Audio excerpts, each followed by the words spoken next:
Hi and welcome back.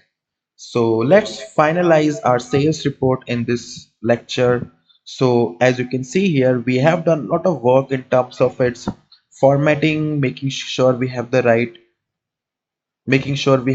slicers, making sure we have all the navigations and the toggles in the right place.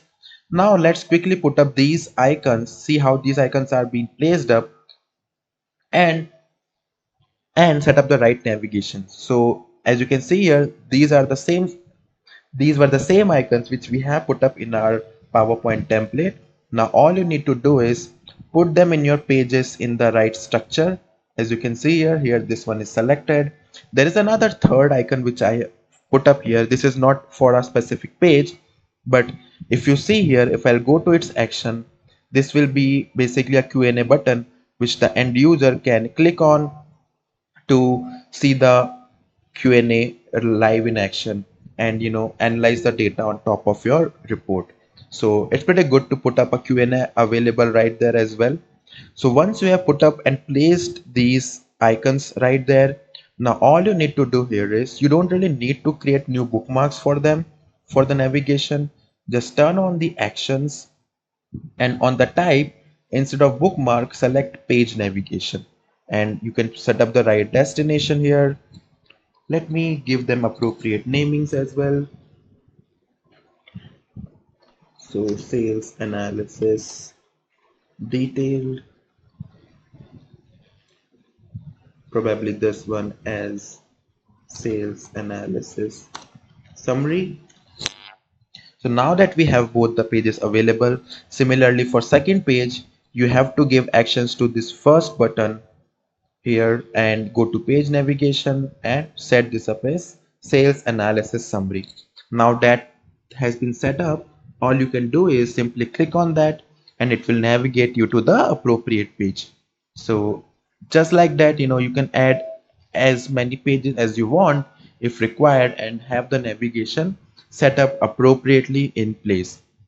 Now on top of this, you can always make sure that you give your end users the right knowledge that they can do further more with this report, with Power BI features. For example, like if I right click on it, I can click on analyze, and let's say if I have clicked on this specific data point, okay, having 51 million sales, I can click on analyze and this shows me explain the increase.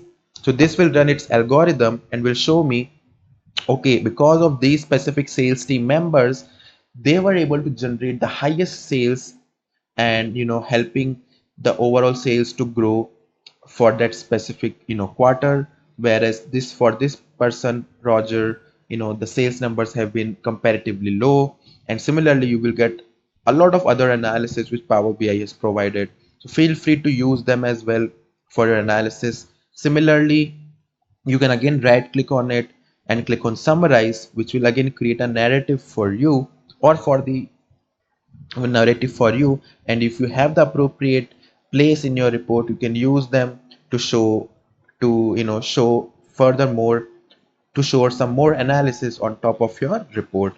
So that is always an option. So this is how just so this is how even so this is so this is and then just giving a and then just giving it the final touch up and making sure we add the appropriate title to our report as well. I'll put up that report name here. I can take the color from my very first visual, just like that.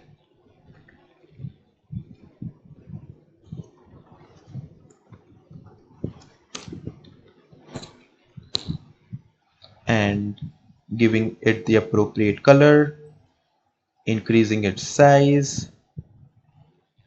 I don't really need the background here, so I'll turn off the background under the effects.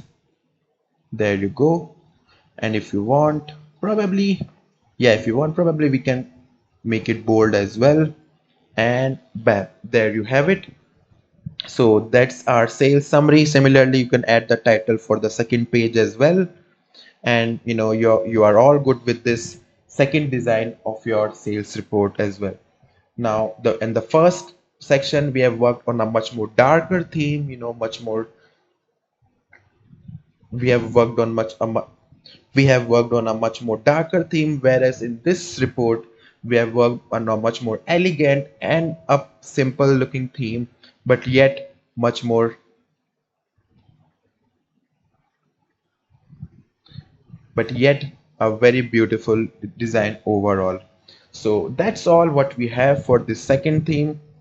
Again, just to remind you, all this file, my pbix file with all these custom visuals, you will be able to find them as part of this uh, as part of the student material, in case as part of the student material, as well as for the next lecture, as well as for the next section as well. So feel free to use them wherever required, and let me know if you get stuck anywhere, and I will be happy to help you out.